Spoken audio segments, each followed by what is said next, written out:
सो हंग, आप भले मुंह से ना बोलो लेकिन आप उसको फील कर सकते हो। और जो सोहम है, सोहम एक अवस्था का नाम है। सोहंग एक जाप है, अजपा जाप कहते हैं जिसे।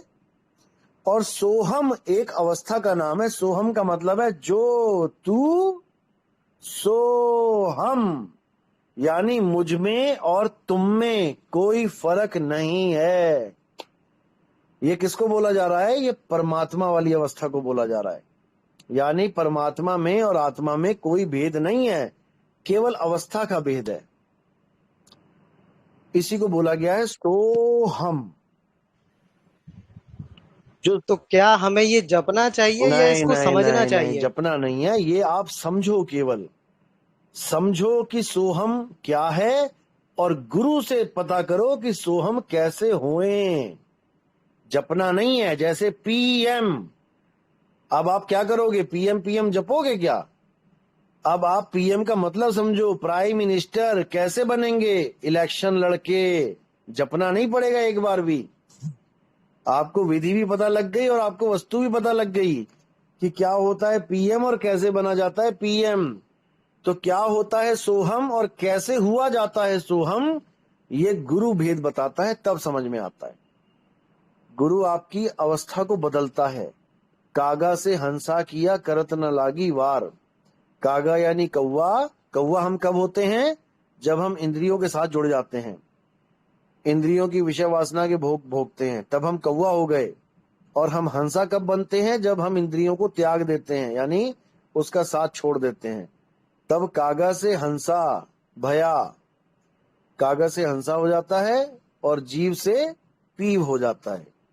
बहुबंधन में बांधिया एक बेचारा जीव, और क्या बल छूटे आपने जो न छुड़ाए पीव। जीव अवस्था बंधन की अवस्था है और पीव अवस्था निर्बंध अवस्था है। बस यही भेद है। इसके अलावा जितने मंत्र तंत्र जंत्र हैं ये सब झूठ है। तंत्र मंत्र सब झूठ है, इनमें न भर में कोय।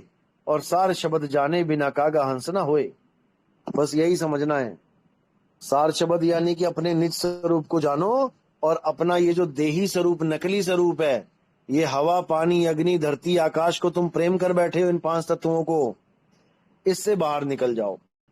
क्योंकि जिससे प्रेम करोगे उसी के पास जाओगे, और कहीं तुम्हारा वास नहीं हो सकता। जहां आशा तहां वासा होई, और वाह को रोक सके ना कोई। कोई नहीं रोक पाएगा उसको। इसलिए केवल आत्मा से प्रेम करो। आत्मा ही सत्य है और शरीर असत्य है। चाहे वो किसी का भी क्यों ना हो, राम जी, कृष्ण जी, हनुमान जी, किसी का भी शरीर क्यों ना हो, वो असत्य है। और आत्मा सबकी सत्य है। कृष्ण जी की भी सत्य है, राम जी की भी, हनुमान जी की भी, रावण की भी, कंस की, द्रोणाचार्य की, शकुनी मामा की, सबकी आत्मा सत्य है, उसका नाश नहीं होता। हे अर्जुन, तेरा मेरा और समस्त राजाओं का ऐसा कोई समय नहीं था जब हमारा अस्तित्व नहीं था, और ऐसा कोई समय नहीं आएगा भविष्य में जब हमारा अस्तित्व नहीं रहेगा। तो सारे ही सत्य हैं, कोई बड़ा छोटा नहीं है, हमने बना दिया। क्यों? क्योंकि कृष्ण ने कंस को मारा, कंस छोटा कृष्ण बड़ा। राम ने रावण को मारा, रावण छोटा रावण राम बड़ा। हिरण्याकश्यप को नरसिंह अवतार ने मारा तो नरसिंह बड़ा, हिरण्याकश्यप छोटा। भाई किसी ने किसी को नहीं मारा, कपड़ों ने कपड़े फाड़े हैं। राम जी के कपड़ों ने रावण के कपड़े फाड़ दिए। जैसे आप 2 लोग मिलके एक गेम खेलो जिसमें फाइटिंग हो, अब वो दोनों लड़ रहे हैं आपस में, और तुम रिमोट चला रहे हो यहां से, दे घूसा दे लात, दे घूसा दे लात। अब वो दोनों में से एक मर गया, तुम थोड़ी नहीं मर गए भाई। जो जो जो 2 बच्चे वीडियो गेम खेल रहे हैं वो थोड़ी नहीं मर गए। वो पता नहीं ऐसे कितने लोग बार बार ले लेके फाइट करके हारते जीतते रहे बार बार। तो समझना इतना है कि हम कार्टून पात्र नहीं है, हम फाइटिंग के पात्र नहीं है। We are the soul and soul never dies. बस इतनी सी बात याद रखो, फिर तुम समझ जाओगे कि रावण कभी नहीं मरता, चींटी कभी नहीं मरती, कुत्ता हाथी घोड़ा कभी नहीं मरता। ये मन डराता है कि हाय मर गया मर गया मर गया मर गया। कोई नहीं मरता। पानी में पानी मिला, मिला पौन में पौन, मैं तो उसे पूछूं पंडिता इनमें मरा कौन। जब कबीर साहब ने ये पूछा पंडित जी से कि मरा कौन, उसका नाम तो बता।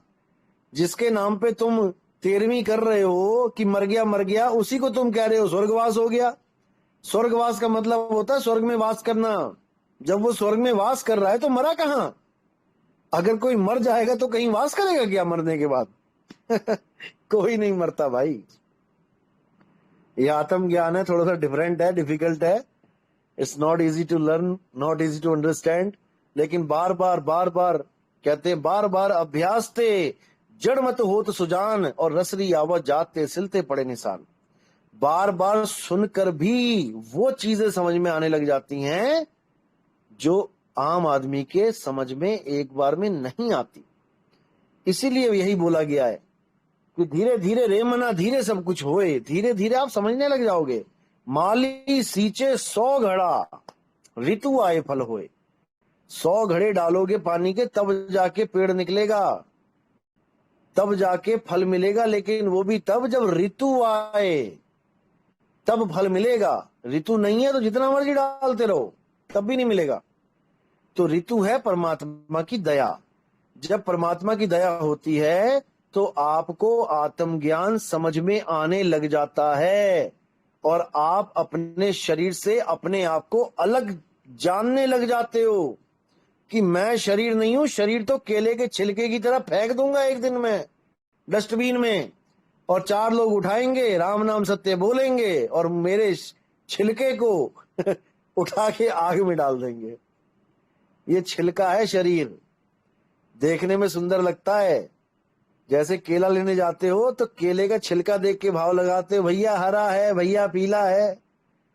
जिसको देख के लेके आते हो वो खाते नहीं हो, वो डस्टबिन में फेंक देते हो। और जिसको बिना देखे लाते हो उसका मजा लेते हो। इसी प्रकार जो चीज नहीं दिख रही है मजा उसमें है। जो दिख रही है वो छिलका है, डस्टबिन में जाएगा, कोई गाड़ देगा, कोई जला देगा, लेकिन तुम्हें नहीं गाड़ देगा। तुम इस छिलके को छोड़ दोगे अंत समय में। समझे? ये बहुत ही सुंदर, बहुत ही सुंदर, बहुत ही सुंदर जवाब। और इतना मतलब ज्ञान भरी बातें आपकी ना। तो अभी तो आपको भोजन करना है, खैर अभी हम ज्यादा समय नहीं मुझे लेंगे भोजन आपका। नहीं करना, साथ वालों को भोजन करना है। और मैं शुरू नहीं करूंगा तो वो खाएंगे नहीं। दिक्कत ये है। हाँ, जी जी, आपका बहुत बहुत धन्यवाद है चलो कि ठीक आप है, अभी मिलेंगे यहाँ अगली बार। आए। उम्मीद है कि कुछ समझ में आया होगा परमात्मा की दया से। क्योंकि जी ये जी थोड़ी जी, अटपटी बिल्कुल। बातें हैं। अटपट ज्ञान कबीर का, झटपट लखा ना जाए। और जो इसको झटपट लखे तो सब खटपट मिट जाए। जन्मों जन्मों की प्यास खत्म हो जाएगी जब अपने स्वरूप को प्राप्त कर लोगे। चलो बहुत बढ़िया। ठीक है जी, फिर जी, मिलते हैं आपसे। आपका बहुत बहुत साहिब धन्यवाद। बंदगी सतनाम। जय सतनाम। स- जी। सतनाम जी, सतनाम। सतनाम।